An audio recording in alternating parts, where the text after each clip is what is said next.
Bueno, continuamos. Claridad, coherencia y creatividad. Con respecto a la claridad, nos referimos a utilizar lenguaje sencillo, a dar consignas e instrucciones precisas. Por ejemplo, muchas veces, en salvaguarda de la creatividad, en pos de la creatividad, empezamos a hilar historias o consignas más elaboradas, por decirlo de una manera, valga la redundancia, pero se empiezan a agregar como ciertos detalles imaginativos, etcétera, que son muy enriquecedores, pero la consigna puede empezar a perder, un norte, una claridad. A medida que el nivel de los alumnos son de grados más altos, se puede elevar el nivel de complejidad, pero si estamos hablando de los primeros niveles de secundario, es muy necesario que la consigna sea lo más simple posible, ¿no? Que el rol sea muy claro, que tengan alguna referencia, porque quizás si los alumnos no tienen una idea muy clara de, por ejemplo, cuál es el trabajo de un periodista, saben exactamente a qué se dedican, cuáles son sus objetivos.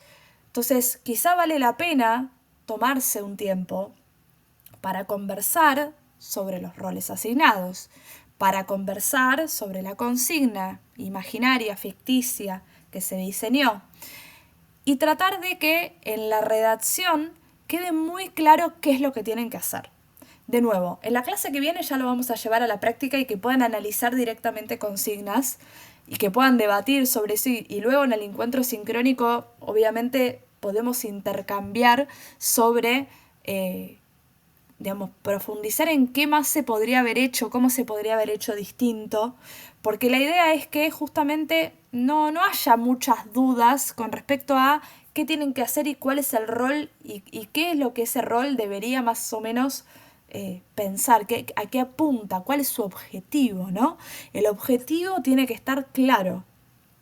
Entonces, de nuevo, volviendo a algunos de los ejemplos que ya nos referimos. Si, por ejemplo, fuera el asistente de una escritora que tiene que escribirle un discurso defendiendo su obra porque fue criticada, bueno, que quede claro, por ejemplo, en la consigna,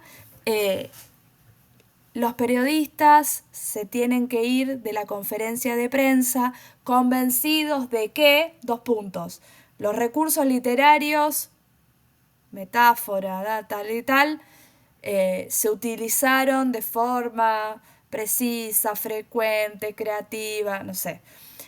Se tienen que ir de la conferencia de prensa considerando que la obra es muy actual por los siguientes elementos. Entonces, cuanto más precisa sea la consigna, más recursos le damos a los alumnos para que puedan pensar maneras creativas de defenderlo. Obviamente no es darle todo servido y depende de los objetivos pedagógicos puntuales de cada consigna, hasta qué punto se da toda la información y hasta qué punto hay información que ellos tienen que analizar, investigar, buscar, etc.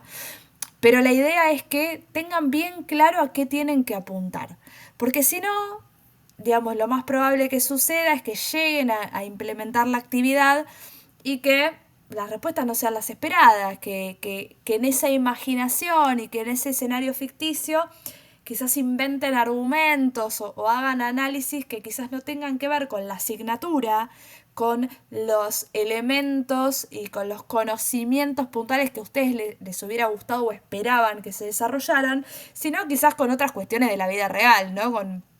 Por ejemplo, no sé, me imagino en este ejemplo puntual, ¿no? De una asistente o una escritora que tiene que escribir le tiene que escribir un discurso de defensa de su obra para ir a una conferencia de prensa. Bueno, quizás empiezan a esbozar argumentos que tienen que ver con, no, la autora no tuvo tiempo de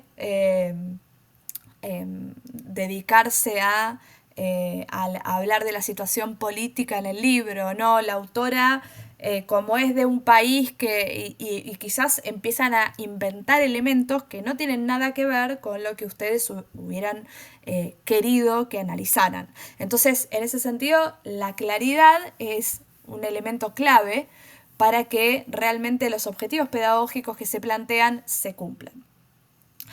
Con respecto a la coherencia, como las dinámicas de juego de rol pueden, digamos, a veces tener varios elementos, varios documentos, archivos que componen la dinámica. O sea que los alumnos no siempre pueden recibir una única consigna, ¿no? No siempre pueden decir, bueno, van a tener tanto tiempo, el discurso va a ser dado ante tales personas y tiene que ser sobre, hay consignas que son así, simples, digamos, ¿no?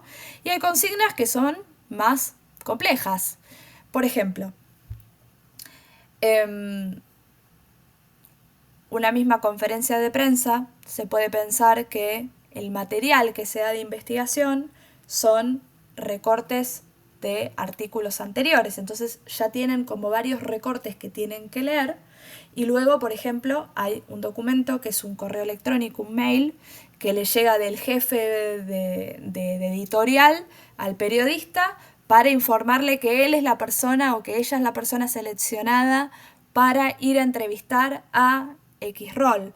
Entonces, ahí la consigna tiene varios documentos o varios archivos. Por un lado, la información previa, el contexto de la actividad.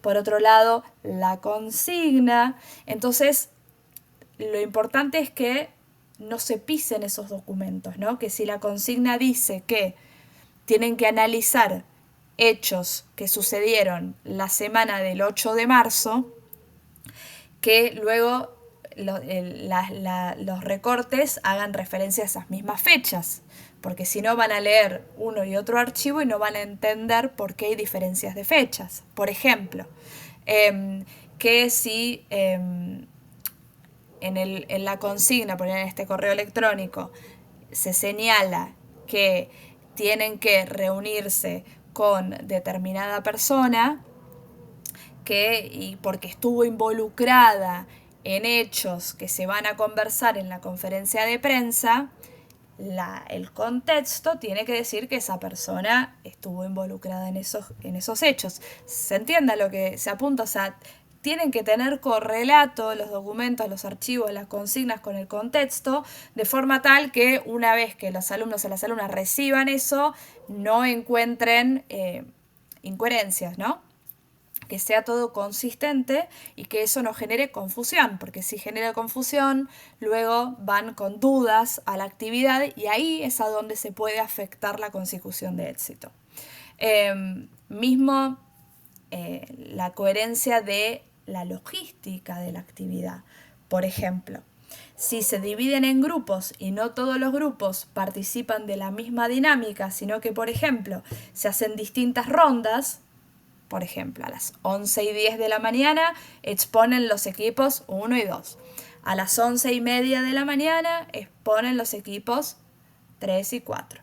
Y así, por ejemplo, en rondas. Bueno, que los documentos digan bien a qué hora les toca o en qué orden les toca o con qué otro equipo tienen que coordinar, si tienen que coordinar su interacción con otros equipos. Estas son cuestiones que tienen que ver con logística, pero que afectan la coherencia y la claridad de las consignas y por ende la posibilidad de que la dinámica sea exitosa y cumpla con los objetivos pedagógicos que se plantearon. Y por último me quisiera dedicar unos breves minutos al ítem de creatividad. Ahí van a ver en el texto que les dejamos que hay algunas sugerencias sobre cómo hacer más atractiva la actividad para los alumnos y las alumnas. Entonces muchas veces una gran sugerencia es que los nombres que se inventan tengan que ver, por ejemplo, puede ser con nombres de gente que conocen, digamos, sin ánimo de ofender a nadie, podría ser con miembros de la escuela, podría ser con cantantes, actrices, cuestiones, digamos, personas que sean populares, que los chicos conozcan, o sea, entonces que les dé gracia, esa es la idea, ¿no? Como que se enganchen de alguna forma y de que puedan, digamos, que les pueda resultar divertido, que haya chistes, o sea, yo me acuerdo que en algunas instancias nosotros siempre ponemos nombres como, no sé, eh, había uno que era el bombe guión ro, entonces era el bombero y tenía que pronunciar bombero y los chicos se estallaban porque no, era como que eran todos nombres y lugares ficticios, que era, no sé, la chancleta, digamos, cosas que cuando uno lee la actividad la termina siendo más amena y mediante la risa y mediante la imaginación la gente se va enganchando y se va entusiasmando con que es una actividad distinta, con que es una actividad divertida, con que es una actividad relajada. Y desde ese relajo de, bueno, es algo distinto a lo que hacemos siempre, también entra eso, el entusiasmo, o bueno, como aprender jugando. No es sentarme a estudiar, sino que bueno, tengo que jugar un papel y mira qué gracioso cómo se llama este país inventado y mira qué gracioso cómo se llama este personaje. Entonces, la idea de los ítems de creatividad es que tengan cierta conexión con la realidad o con cuestiones que son de interés de los alumnos y de las alumnas y que sean como en un punto de conexión con lo contemporáneo para que también puedan encontrarle la gracia a eso y que se enganchen desde ese lugar también. Bueno, quedamos a total disposición ante dudas. Sabemos que todo este contenido a veces es abstracto hasta que no se ven las consignas. Entonces la clase que viene va a tomar probablemente bastante más color y forma para ustedes que van a poder ya ver algunas otras consignas. Sin embargo, digamos, a lo largo de las clases y la clase que viene también viene una parte de implementación de la inteligencia artificial para el diseño de las consignas, que también les va a dar pautas sobre posibles modelos o posibles consignas que puedan utilizar en el aula. Eh, Sin más, cortamos hasta acá y que tengan una gran semana y nos vemos en la clase que viene. Muchas gracias.